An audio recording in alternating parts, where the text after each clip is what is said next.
Tonight, a solemn Sunday evening as news of the sudden death of veteran journalist and radio talk show host Darl Miller stuns the nation.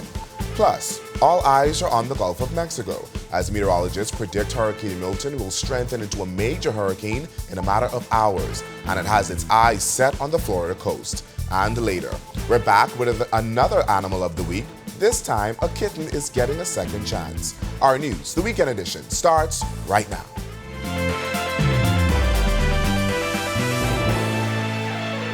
The sudden death of veteran journalist and radio talk show host Darl Miller stuns the nation, leaving those who knew and loved him in shock and mourning. This is our news, the weekend edition. Thanks so much for joining us. I'm Berthany McDermott. Veteran broadcaster Darl Miller has died, and the circumstances surrounding his death are unclear. The 69-year-old's body was found unresponsive in his Minnie Street home this afternoon. Residents looked on in shock as neighbors remember him as a community builder. Joshua Williams was at the scene and gets us started tonight. It's not the news residents around the nation expected on a Sunday afternoon. Our news receiving reports that veteran journalist, broadcaster, and radio talk show host Darl Miller has died. The body of veteran broadcaster Darl Miller wheeled away by morticians as these shocked onlookers stood by. Only a few hours earlier, the call of a concerned resident sent police to Miller's house, claiming flies were surrounding the residence. Police Press Liaison Chief Superintendent Chrislyn Skippings. Police responded, and based on the information we received, the officers breached the entrance to the residence, where they discovered the body of Mr. Darl Miller in an advanced state of decomposition. At present, foul play is not suspected in this matter. However, an autopsy will be performed to determine the exact cause of death. Miller, a well-known figure in Bahamian journalism, began his broadcasting career at the Broadcasting Corporation of the Bahamas. He then left ZNIS and returned to the airwaves in the mid-90s at Love 97 Radio. He became known for his hard-hitting, provocative style as a radio talk show host. Throughout his career, Miller became known for bringing many issues to the Bahamian public on the Darl Miller Show. He was also very popular among audiences for his election coverage. A statement from Prime Minister Philip Davis describing him as the voice of the Bahamas. On the scene, this neighbor recalls having just spoken with Darl on Friday. I talked to him about, about his health and how he is doing, and I talked to him about his time on radio and how I appreciate all the interviews he had with me when I was on radio station. And I said, I did the vintage Darl Miller. I said, this is Darl Miller live. And he started to get excited, and so his eyes began to light up, and we've lost a mega of a media personality. Despite his national prominence, he maintained strong personal relationships with so many in the community, like this bystander who spoke with our news. He bring alive everything, even with the straw market, the fire and everything, Darl was just that kind of person, He makes the environment excited. Reporting for our news, I'm Joshua Williams. Thanks, Joshua. Meteorologists are keeping an eye on the three systems in the Atlantic: Hurricane Kirk, Hurricane Leslie, and Hurricane Milton. But what could turn out to be the biggest threat is Hurricane Milton. That system is expected to strengthen into a major hurricane by Monday as it makes its way east towards Florida. The Bahamas Department of Meteorology issuing a special statement on the developing system. Although no direct impact is anticipated at this time, the Met Office advises that between now and Saturday, large swells will create dangerous maritime conditions for the eastern Atlantic shorelines. Additionally, Grand Bahama, Abaco, and Bimini residents can expect from 4 to 6 inches of rain, with isolated maximum of 8 inches to Friday. New Providence, Eleuthera, Andros, and the Berry Islands can anticipate 2 to 6 inches of rain, and the Central Islands can expect up to 4 inches of rain. Mixed swells upward of 6 to 9 feet will create rough, choppy seas. The Met Office also advises of possible life-threatening rip currents and rough surfs that will affect Atlantic beaches. They also advise residents to beware of coastal flooding caused by large breaking waves. Mariners are advised to stay online during this time, and beachgoers are advised to stay out of the waters. We are keeping our eyes on this situation. Meteorologist Ian McKenzie is standing by with the latest. Ian? Thanks, Berthany, and good evening, Bahamas. Welcome to your Sunday evening forecast. We're currently outside our studios, under partly cloudy skies with a temperature of 83, feels like at 90. Winds are from the east-northeast at 10 miles per hour. Temperatures across the country in our nation's second city, Freeport, we have 81. Also in Allenstown, a pair of 83s in Great Albuquerque and in the capital, 82s in Marsh Harbor and Governor's Harbor, 84 in Nicholstown, Andros. The Central Bahamas, 83s in Camps Bay, 81s in Arthurstown and in Coburn Town, San Salvador, a pair of 82s in Georgetown and in Deadman's Key, Long Island.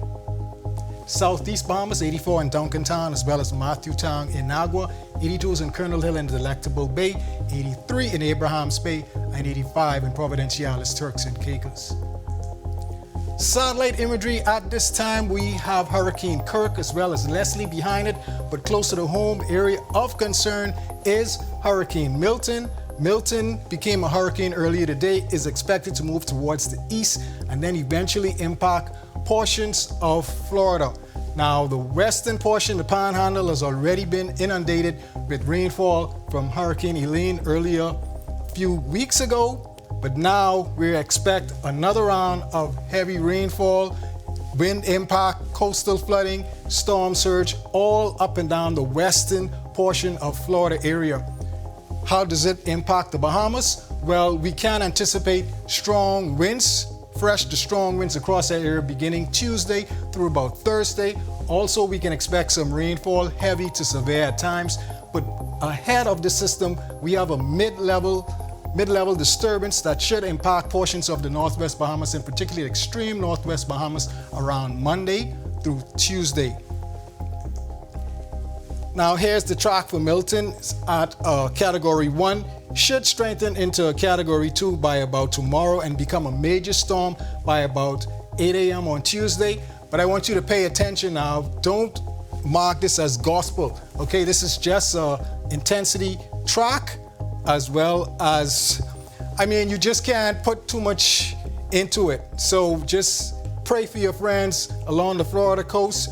And again, this is just guidance. This storm can move north or south of the projected path, and it can also intensify well beyond what you're seeing here.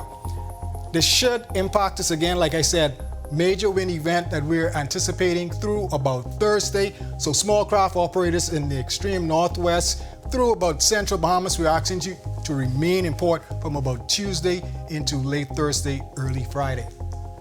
Boating forecast, we have those swells out there. That is all courtesy of Kirk.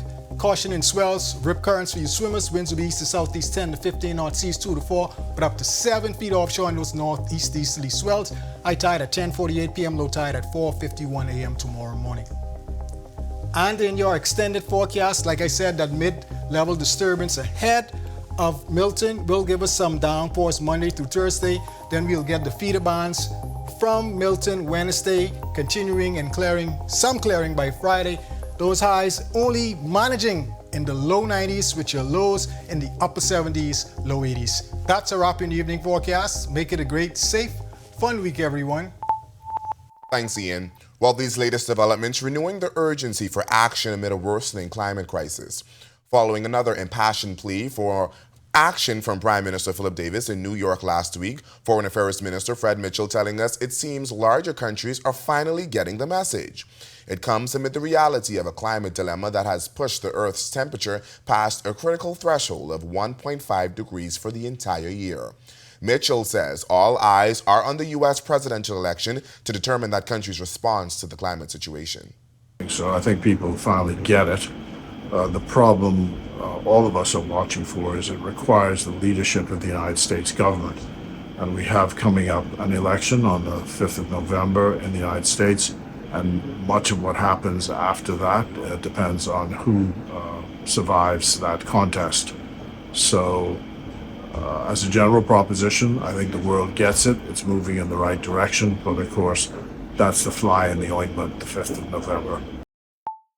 Well, days after gas retailers got a 25-cent margin increase, Economic Affairs Minister Michael Halkett is telling Our News there are no considerations for an increase for oil margins at this time.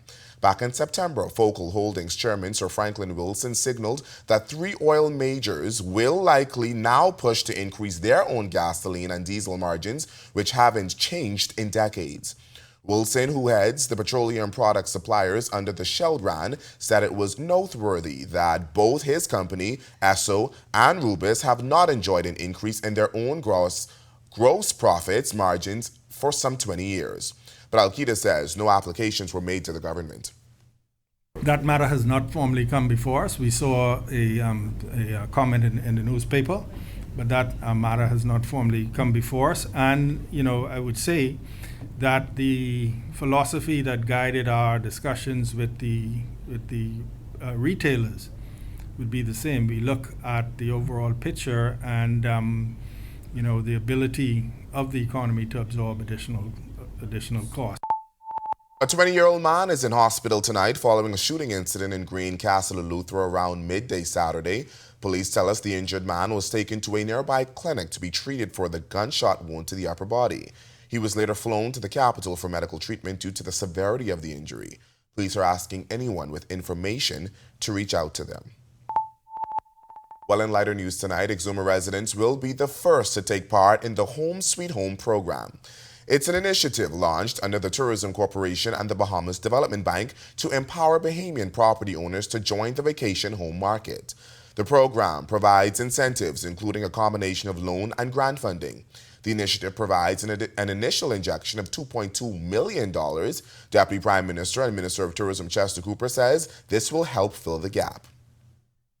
This is true empowerment. We have long called for the creation of more linkages to tourism and for Bahamians to invest in tourism, and we are delighted to be doing something about it. The program was launched this past weekend.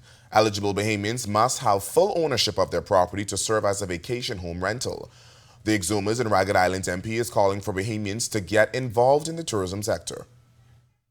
We're on record as saying we need to double the amount of hotel rooms in the country to continue and accelerate the growth that we're experiencing.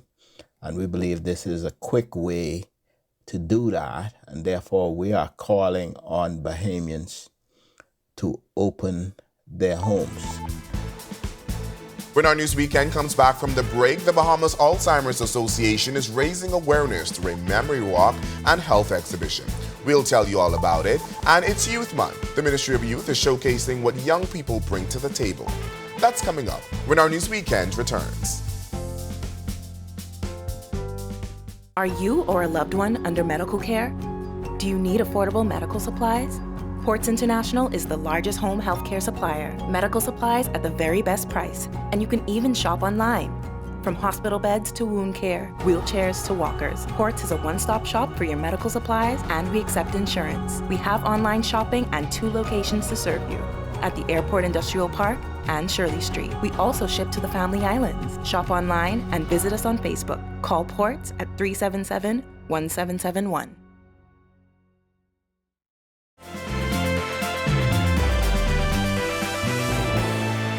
September was Alzheimer's Awareness Month, and the Bahamas Alzheimer's Association hosted a memory walk and health exhibition to mark its close.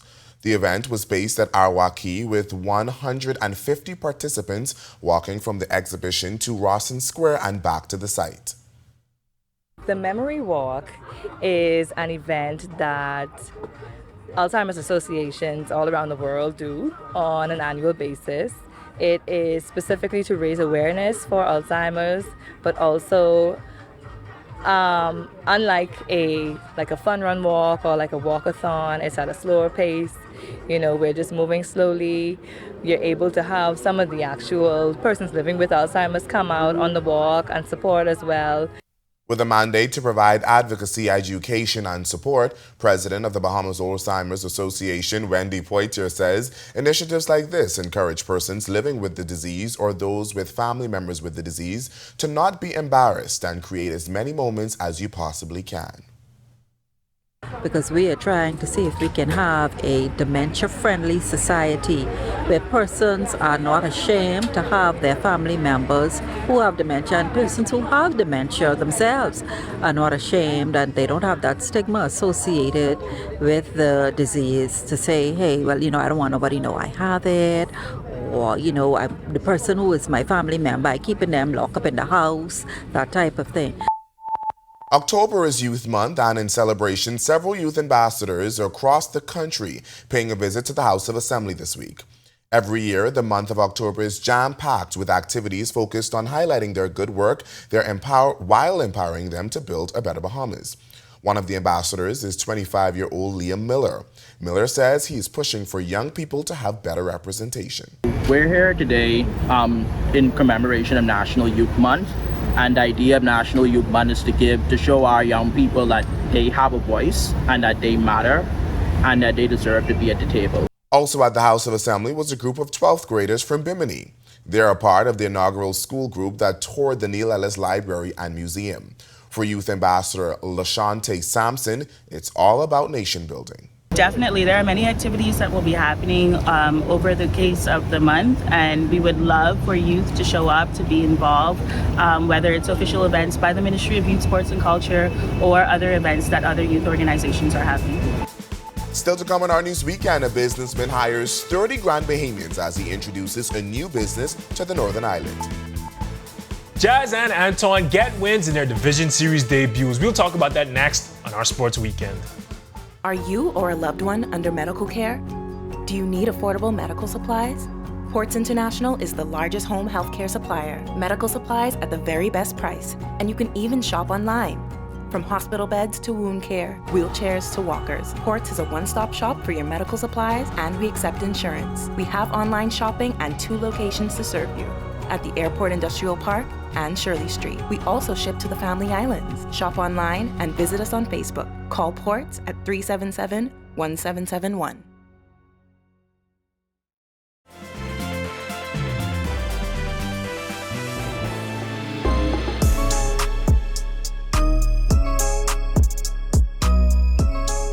Good evening, happy Sunday. I'm Tej Adel and we are back with Our Sports Weekend.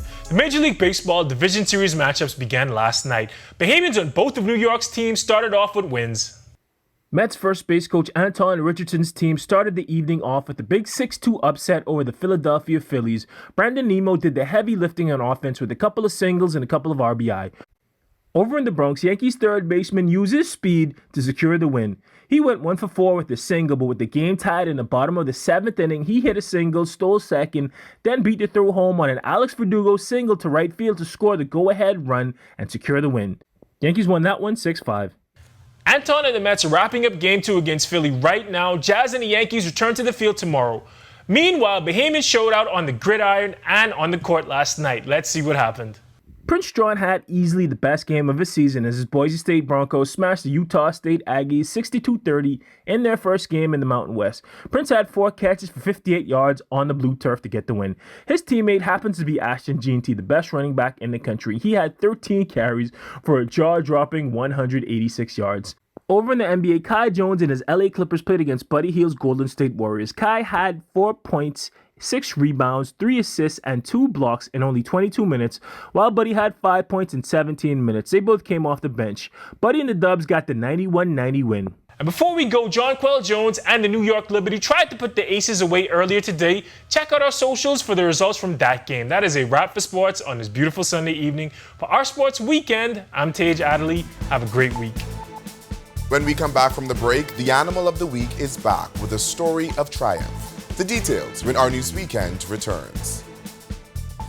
Bahamas, are you ready? Keep the vibe alive. Music group, along with Alpha Sounds, present the best of the best. Rake and Scrape Explosion Reloaded. This is the biggest one-day all-Bahamian concert of the year. Featuring KB, D-Mac, Abby, Mama D, Fan Sean, Shine 242, The Falcon, and more. Mark your calendars. It's going down November the 2nd at Super Club Breezes Ground. Tickets now available at BahamasEtickets.com or both Beauty Shack location. General admission $60. VIP, Skybox, and Skypods also available. For more info, call 394-0819 or email keepthevibealive242@gmail.com. Experience the magic once again with more legends for one night only. Come party with us November 2nd at Best of the Best. Rake and Scrape Explosion Reloaded.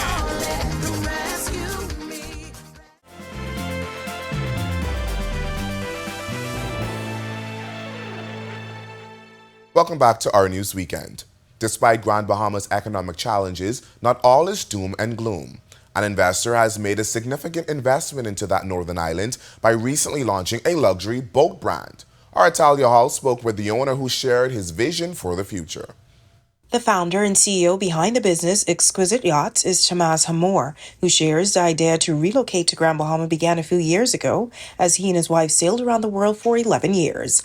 Originally from Hungary and later moving to Spain, Hamor has been in the Bahamas for the past 2 years.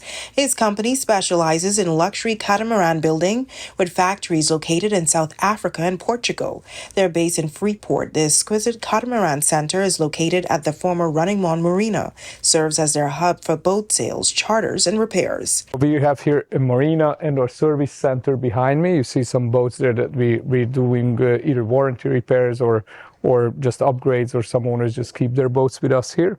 He says the boats are built overseas. And then we sell them mostly in the USA. And this is the base where we do the warranty repairs on them, or when owners want to upgrade something on their boat. When we visited the marina, there weren't many boats, and he explains why. Because it's hurricane season, and most of our boats, the owners struggle to get insurance to keep their boats here during hurricane season. So now our season for the marina is just starting up in November. That's when our boat owners start to come back with their boats. So that's when we hope the marina to be full. Although the business is proving to be successful, the owner notes canal access remains their biggest challenge. Unfortunately, that canal silts in very quickly with all the storms. The sand silts in, and then we don't have enough depth. So right now, our boats only can go in and out at high tide because of this problem, and we don't have any help to dredge this canal. The owner is also undertaking a renovation project for a hotel directly next to the marina, as well as the galley restaurant, which has seen significant success. In terms of economic impact, the marina has hired over 30 full-time employees, a boost in local employment. That's between our service technicians for the boats, the maintenance people, cleaners, restaurant staff, accountants, office staff. So altogether, I think it's about 36 now. Plus, obviously, we have tons of contractors. Reporting for our news, I'm Italia Hall. Thanks, Italia. Well, it's that time again where we highlight one of the hundreds of dogs and cats at the Bahamas Humane Society ready for a loving home. In our final story tonight, our Marlena Leonard introduces us to an 8-week-old kitten, shockingly thrown from a moving car just 2 weeks ago. Let's meet him in this week's Animal of the Week. Meet Roger. You wouldn't know it from the sight of this happy little kitten, but 2 weeks ago, there was an attempt to cut his time short. So this is Roger. Obviously, he's a boy kitten. He's about 8 weeks old. He was brought to us by a kind Samaritan who witnessed him being literally thrown like a projectile out of a car window in Oaksfield, which is close to us. So he didn't luckily sustain any terrible injuries. We x-rayed him because he was not using one of his front legs. It wasn't fractured, it was just painful. Roger is still on cage rest, and despite his traumatic experience, Fiona says he doesn't seem shaken. I think he's put the whole episode out of his little mind. He's very lucky. He's used up at least 2 of his 9 lives already. He's still on cage rest for a couple of weeks, and then we'll start looking for a good home for him. And he is a delight. The biggest shock to Moody was the area the event unfolded, and she has a warning for anyone thinking of doing anything similar. Well, he was only about 6 weeks old. He was tiny, and we were horrified because that's a very busy main road, practically next to the police station, CDU, which is crazy. And 5 minutes drive away from the Humane Society. Just take the time, bring the baby to us. If anybody's thinking of doing the same thing similar, it is an act of cruelty, and there are some stiff penalties that go with that. Reporting for Our News, I'm Marlena Leonard. Thanks, Marlena, and thank you for joining us for Our News tonight. On behalf of the entire team, I'm Berthany McDermott. We'll see you right back here tomorrow night. Make it a great week, everyone. Hey guys, Megan Shepherd here. Thank you so much for watching. Be sure to click that subscribe button if you want to see more content like this. Just click right over here. And don't forget to turn on your notifications so you stay up to date with content like this from the team you already trust.